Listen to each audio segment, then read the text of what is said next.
श्री शिवाय नमस्तुभ्यम दोस्तों। आप सभी लोग जानते हैं कि 26 फरवरी 2025 को है महाशिवरात्रि। और दोस्तों ये महाशिवरात्रि साल में एक बार आती है। हर महीने एक शिवरात्रि आती है जो छोटी शिवरात्रि होती है, पर साल में एक जो महाशिवरात्रि आती है जिसे सबसे बड़ी शिवरात्रि के नाम से हम जानते हैं, वो इस बार 26 फरवरी 2025 के दिन पड़ रही है। दोस्तों अगर आप लोगों में से कोई ऐसा है जो कि इस बार बोर्ड के पेपर दे रहा है, चाहे वह 10वीं के पेपर हो चाहे वह 12वीं के पेपर हो, अगर कोई बच्चा 10th या 12th के एग्जाम दे रहा है और उसके बोर्ड के एग्जाम है, तो इस महाशिवरात्रि के दिन एक ऐसा उपाय आप लोग कर सकते हो जिस उपाय को करने के बाद अगर आपके मन में डर है कि आपकी फर्स्ट रैंक आ पाएगी या नहीं आ पाएगी, आप इस बोर्ड एग्जाम में पास हो पाएंगे या नहीं हो पाएंगे, या आपको किसी भी तरह का डर अभी से सता रहा है आपके बोर्ड एग्जाम के लिए, तो आपको ये वाला उपाय महाशिवरात्रि के दिन जरूर करना चाहिए। क्योंकि इस उपाय को पंडित जी ने खुद कहा है कि आप इस उपाय को अगर महाशिवरात्रि के दिन करते हो तो आप जो भी चाहोगे आपको वो जरूर मिलेगा। बस उसमें खुद की मेहनत भी करना आपको जरूरी है। उपाय तो हम आपको बताएंगे, पर उससे पहले हम आपको ये बात भी जरूर अच्छे से समझा दें कि आपको अपनी मेहनत भी करनी पड़ेगी। देखो, आप जब बोर्ड एग्जाम दोगे तो भाई आपको अपनी मेहनत करोगे तभी तो आप लोग वहां पर जाकर कुछ लिखोगे। तो इसलिए पहले अपनी तरफ से पूर्ण मेहनत करना है ना। पूर्ण मेहनत करने के बाद उपाय करना, और उपाय करने के बाद फिर आप पेपर देने के लिए जाना। आप खुद कहोगे कि हमें जो नहीं आता था वो भी हमने उस दिन लिख दिया पेपर में, पता नहीं कैसे। तो भाई उपाय को करने से आपको फल जरूर मिलता है, पर खुद की मेहनत भी उसमें आपकी काम जरूर आती है, ठीक है।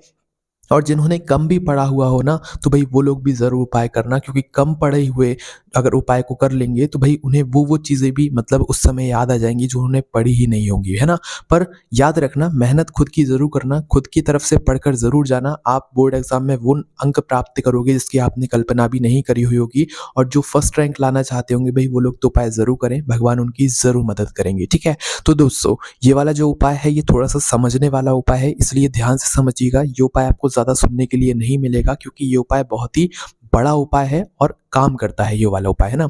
अब देखो, ये वाला जो उपाय है ना, ये आपको महाशिवरात्रि के दिन ही करना है। और महाशिवरात्रि के दिन सुबह या शाम कभी भी आप इस उपाय को कर सकते हो, इनफैक्ट कि दोपहर को भी कर सकते हो, है ना। तो ध्यान रखिएगा इस चीज का। और ये उपाय करना किसको है? जिसको परीक्षा में पास होना हो, या जिसको अपने बोर्ड एग्जाम में अच्छे नंबर लाना हो, या जिसको किसी भी पेपर में अच्छे से अच्छे अंक प्राप्त करने हो, जिसने ज्यादा कुछ पढ़ा ना हो पर उसको भी पास होना हो पेपर में, तो वो भी ये वाला उपाय जरूर करे, है ना। अब देखो, भले माताएं बहनें उपाय सुन रही हैं, पर माताएं बहनें अपने बच्चों को उपाय समझा सकती हैं और अपने बच्चों के हाथों से करवा सकती हैं, पर माताएं बहनें खुद ये उपाय नहीं कर सकती। उन्हें अपने बच्चों के हाथों से ही ये वाला उपाय करवाना पड़ेगा, ठीक है। तो ध्यान रखना, हम आपको वापस से बोल रहे हैं, मेहनत आपको करनी पड़ेगी। मेहनत करके उपाय करना, उपाय करके फिर पेपर देने जाना। आप पेपर में जरूर पास होगे, ठीक है, जरूर आपके अच्छे नंबर आएंगे। तो इस उपाय में आपको करना क्या है वो सबसे पहले हम लोग जान लेते हैं। तो देखो, महाशिवरात्रि के दिन ये वाला उपाय आपका होगा, भले आपका पेपर बाद में हो पहले हो, पर उस कामना के साथ में आप ये वाला उपाय महाशिवरात्रि के दिन कीजिएगा, बच्चे जो भी 10वीं और 12वीं के बोर्ड पेपर देने वाले हैं ना। अब करना क्या है आप लोगों को कि सबसे पहले इसमें हमें 3 चीजों की यहाँ पर आवश्यकता पड़ने वाली है ना। सबसे पहली चीज है इसमें दोस्तों एक बेलपत्र। क्या? सिर्फ और सिर्फ एक बेलपत्र, जो कि आपको खुद से लेकर आनी है। ऐसे कमेंट आप मत कीजिएगा कि हमें बेलपत्र ना मिले तो क्या करें। दोस्तों जब आप कोई उपाय करते हो तो उस उपाय की जो सामग्री होती है वो आप अपनी कोशिशों से लाया करो, अपने परिश्रम से लाया करो, तो आपको उपाय का फल और अच्छा मिलता है ना। तो सिर्फ एक बेलपत्र चाहिए, चाहे खरीद कर लेकर आ जाना, चाहे वृक्ष से तोड़ लेना, पर यहाँ पर हमें एक बेलपत्र चाहिए। यहाँ तक आप समझे। अब इसके बाद में आपको क्या करना है कि एक बेलपत्र के साथ में एक ऐसा फूल चाहिए जो कि लाल कलर का होता है, जो कि आपने देखा भी होगा, जिसे हम जायसोन का फूल भी कहते हैं, जाठौन का फूल भी कहते हैं, गुड़हल का फूल भी कहते हैं। कुछ लोगों को समझ नहीं आया होगा, आप मोबाइल पर सर्च करके देख सकते हो, या माताएं बहनें तो इस फूल को समझ गई होंगी कि ये कौन सा फूल है। पर जब भी अगर आप नहीं समझे हो तो हम आपको बता देते हैं कि जायसोन का फूल कौन सा होता है। आपने देखा होगा एक लाल कलर का फूल होता है जो कि आसपास से पूरा खिला होता है, उसकी बड़े बड़े मतलब एक तरीके से जो है आपने देखा होगा खिला हुआ होता है, और उसके अंदर से एक घंटी सी निकली हुई होती है ना। उस लाल कलर के फूल के अंदर से एक डंडी निकली होती है और उसके बाद में एक घंटी सी लगी हुई होती है, तो वो होता है जायसोन या गुड़हल का फूल। आप लोग समझ गए होंगे कि हम कौन से फूल की यहाँ पर बात कर रहे हैं। और ये फूल आपको आसानी से कहीं पर भी देखने के लिए मिल जाते हैं, किसी के भी घर में आपको मिल जाते हैं ना। तो भाई ये जो जाठौन का फूल है, जायसौन का फूल है या गुड़हल का फूल है, ये भी आपको एक चाहिए, है ना? तो एक बेलपत्र यहाँ पर आपको चाहिए और एक चाहिए जायसौन का फूल, जो कि अभी हमने आपको बताया लाल कलर का होता है जिसके अंदर से घंटी निकली हुई होती है, ठीक है? नहीं पता है तो आप किसी से पूछ लीजिएगा या अपने घर पे जो माता-पिता होते हैं उनसे भी पूछकर आप इस फूल का पता लगा सकते हैं और ये फूल आपको आसानी से भी मिल जाएगा। तो एक बेलपत्र और एक जायसौन का फूल आप लोगों को यहाँ पर लेना है। इसके साथ में आपको चाहिए 1 लोटा जल। क्या चाहिए? 1 लोटा जल, है ना? अब देखो हमने आपको उपाय शाम के समय भी करने के लिए बोल दिया है। शाम के समय आप इस उपाय को थोड़ा मतलब ना करें तो ज़्यादा ठीक है, क्योंकि शाम के समय सभी मंदिरों में उस दिन श्रृंगार हो जाएगा भगवान शिव जी का, तो इस उपाय में हमें जल भी यहाँ पर चढ़ाना पड़ेगा। तो सुबह या दोपहर के समय अगर आप उपाय कर लोगे तो ज़्यादा बेहतर रहेगा। बाकी शाम के समय अगर आपके पास में जो मंदिर है वहाँ पर जल चढ़ाने दिया जाता है और आप जल चढ़ा सकते हो तो उपाय कर लेना, वरना फिर सुबह या दोपहर के बीच में आप लोग कभी भी उपाय कर लेना, क्योंकि महाशिवरात्रि का एक ऐसा दिन होता है जिस दिन पूरे दिन मंदिर खुले होते हैं, पूरे दिन हम भगवान शिव जी की पूजन आराधना कर सकते हैं और उपाय कर सकते हैं उनको प्रसन्न करने के लिए, ठीक है?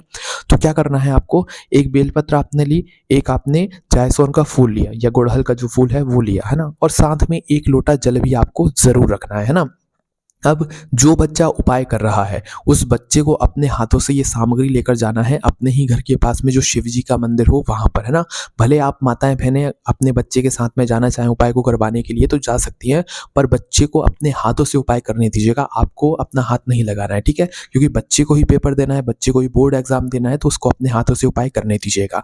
अब करना क्या है, जैसे ही आप लोग भगवान शिव जी के मंदिर में पहुँचते हैं ना, तो सबसे पहले आप शिव जी के मंदिर के अंदर प्रवेश कीजिएगा, भगवान के दर्शन करके शिवलिंग के पास में आ जाइएगा, है ना?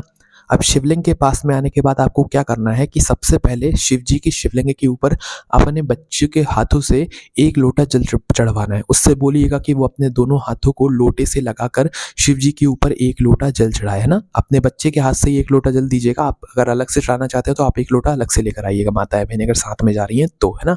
बाकी बच्चे को उपाय में 1 लोटा जल अलग से दीजिएगा, है ना? तो 1 लोटा जल आपको अपने बच्चे के हाथों से, उससे कहिएगा दोनों हाथों से वो लोटी को पकड़कर उस जल को शिव जी की शिवलिंग के ऊपर वो चढ़ा दे, है ना? और एक धारा से चढ़ाए, धीरे-धीरे करके चढ़ाए। श्री शिवाय नमस्तुभ्यम या ओम नमः शिवाय या भगवान शिव जी का कोई भी एक नाम लेकर वह जल को शिवलिंग पर धीरे-धीरे करके चढ़ा दे, है ना? अब इसके बाद में दोस्तों जैसे ही वह जल चढ़ जाता है, जल को चढ़ाने के बाद अब आपको क्या करना है, थोड़ा-सा ध्यान से यहाँ पर सुन लेना और समझ लेना। देखो, जो एक बेलपत्र है, जिसका जो डंडी का भाग है वो एक तरफ होगा। आपने देखा होगा बेलपत्र में एक डंडी होती है जहाँ से हम बेलपत्र को तोड़ते हैं, तो वो बेलपत्र की जो डंडी है वो डंडी को ध्यान रखना। इसके बाद में जो आपकी जायसौन की फूल की जो घंटी है ना? जो लाल फूल होता है जिसके अंदर से घंटी निकली हुई होती है, तो वो घंटी का जो मुख है वो एक तरफ होगा। मतलब कि जो बेलपत्र की डंडी है और जो जायसौन के फूल की घंटी है, इन दोनों का मुख एक ही तरफ होगा। मतलब इस तरीके से आपको अपने बेलपत्र के ऊपर इस फूल को जमाना है, मतलब रखना है। सपोज करो आपने अपनी बेलपत्र को अपने सामने रखा और डंडी का मुंह सामने की तरफ है, तो आप फूल कैसे रखोगे? फूल का भी खिला हुआ जो मुख है लाल फूल का, जायसौन के फूल का, वो डंडी की तरफ करके रखोगे और उसकी जो घंटी है वो बिल्कुल डंडी की बराबरी में आप लोग जमा दोगे, है ना? तो इस तरीके से आप लोगों को जो है ये बेलपत्र और फूल को जमाना है। इसलिए हमने आपसे शुरू में कहा था कि उपाय को आप थोड़ा समझ लीजिएगा। इस चीज़ को बच्चों को समझने में थोड़ी परेशानी आ सकती है, इसलिए जो भी बड़े हैं या बच्चे भी देख रहे हैं तो वो अपने बड़े को बताएं और वो आपको फिर समझा देंगे, ठीक है? अगर बच्चे भी समझ रहे हैं तो भी अच्छी बात है ना? तो करना क्या है, इस बेलपत्र को आपको सबसे पहले अपने सामने रखना है। सीधा मत ज़मीन पर मत रखिएगा, किसी पात्र में रखिएगा और जिस तरफ बेलपत्र की डंडी है उस तरफ आपको इस फूल को बेलपत्र के ऊपर खिला हुआ भाग रखना है और डंडी मतलब जो फूल के अंदर से जो घंटी निकली हुई है, इस घंटी को भी उस डंडी के बराबरी में उसी साइड करके जमा देना है, ठीक है? तो एक बेलपत्र के ऊपर आपने क्या किया, ये लाल जायसौन का फूल रख दिया, डंडी का मुख जिस तरफ है बेलपत्र की उसी तरफ आपने फूल का खिला हुआ मुख कर दिया और डंडी का भाग भी, मतलब उस घंटी का भाग भी, फूल के अंदर से जो घंटी निकली है जायसौन के फूल की, वो भी उसी तरफ कर दिया, है ना? अब आपको क्या करना है, बहुत ही ध्यान से सुनना और समझना, है ना? देखो, ये जो बेलपत्र और जायसौन का फूल है ना, ये शिवलिंग के ऊपर नहीं चढ़ने वाला है। ध्यान से सुनना, ये शिवलिंग के ऊपर नहीं चढ़ने वाला है, ये चढ़ेगा दोस्तों माता अशोक सुंदरी जी वाले स्थान पर। अब शिव जी की शिवलिंग में माता अशोक सुंदरी जी का जो स्थान होता है, ये होता है जलाधारी के बिल्कुल बीचों बीच में, है ना? तो जलाधारी के बिल्कुल बीचों बीच का जो स्थान होगा वो माता अशोक सुंदरी जी का स्थान होगा। ये बात हम बच्चों को समझाने के लिए बता रहे हैं, बाकी बड़े तो जानते ही है ना? तो महाशिवरात्रि के दिन जो माता अशोक सुंदरी जी का स्थान है, ये जो बेलपत्र है ये आपको वहां पर यहाँ पर चढ़ानी पड़ेगी, ठीक है? तो अब चढ़ानी कैसे है वो यहाँ पर सुन लो। अब देखो, आप चाहो तो एक बेलपत्र और जो जायसोन का फूल हमने आपको जैसे जमाने के लिए बताया हुआ था, आप दोनों चीज़ें एक साथ भी चढ़ा सकते हो और अलग-अलग करके भी चढ़ा सकते हो, क्योंकि पंडित जी ने ऐसा कुछ नहीं बोला है कि एक साथ चढ़ाना है या अलग-अलग चढ़ाना है। तो आपको क्या करना है, अगर आप अलग-अलग चढ़ा रहे हो तो सबसे पहले अपनी बेलपत्र को लेना है और बेलपत्र को माता अशोक सुंदर जी वाले स्थान पर यहाँ पर आपको समर्पित करना है, ठीक है? ध्यान रखना, जो बेलपत्र की डंडी का मुख है और जो फूल की घंटी का मुख है वो शिवलिंग की तरफ होगा, क्योंकि ये फूल और बेलपत्र आप जलाधारी के ऊपर चढ़ा रहे हो, है ना? और जलाधारी के ऊपर चढ़ाकर आप बेलपत्र की डंडी का मुख शिवलिंग की तरफ करोगे और जो फूल की घंटी का मुख है वो भी, या फूल का खिला हुआ जो भाग है वो भी शिवलिंग की तरफ करके ही माता अशोक सुंदर जी वाले स्थान पर समर्पित करोगे। और ध्यान रखना, जब आप ये बेलपत्र और फूल समर्पित करो तो बच्चे को अपना नाम और अपना गोत्र भी बोलना पड़ेगा। भले बच्चा ना बोल पाए तो आप उसकी जगह पर बोल सकती हैं उसका नाम और उसका गोत्र, है ना?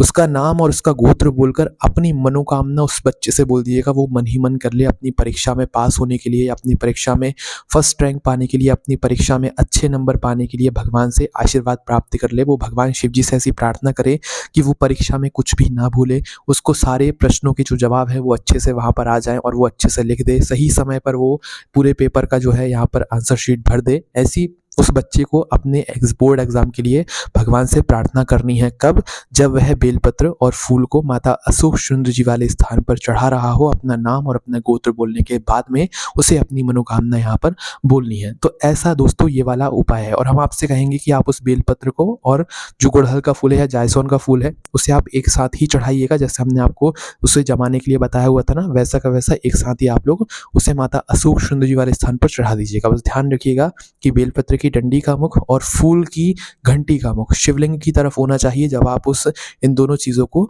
माता अशोक सुंदर जी वाले स्थान पर चढ़ा रहे हो, है ना?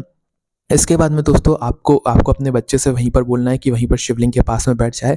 2 मिनट श्री शिवाय नमस्तुभ्यम या ओम नमः शिवाय या भगवान शिव जी के किसी भी एक मंत्र का जाप करे और एक बार वापस से भगवान से प्रार्थना करके अपने बोर्ड एग्जामों के लिए भगवान से आशीर्वाद लेकर भगवान को वहीं पर धूप दे ले और वापस आ जाए, ठीक है? ये उपाय महाशिवरात्रि के दिन आपको एक ही बार करना है। अगर आप सुबह ना कर पाए तो दोपहर में कर लेना, दोपहर में ना कर पाओ तो फिर शाम को कर लेना। बस ध्यान रखना, इस उपाय में पहले जाकर हमें जल चढ़ाना पड़ेगा, उसके बाद ही में हम जो बाकी का उपाय है उसे यहाँ पर कर पाएंगे। तो इस तरीके से दोस्तों आपको ये वाला उपाय महाशिवरात्रि के दिन करना है। अगर इस उपाय को करने में आपको कोई भी दिक्कत, समस्या, परेशानी आती है तो उसे हमसे कमेंट करके जरूर पूछिएगा। बच्चों के लिए उपाय बहुत ही विशेष है, माताएं बहनें जरूर उपाय को सुने और अपने बच्चों को समझाकर उनके हाथों से जरूर करा। हमारी वेबसाइट भोलेनाथभक्त.com पर भी आप लोगों को ये वाला उपाय पढ़ने के लिए मिल जाएगा। ओम नमः शिवाय, जय भोले बाबा, श्री शिवाय नमस्तुभ्यम।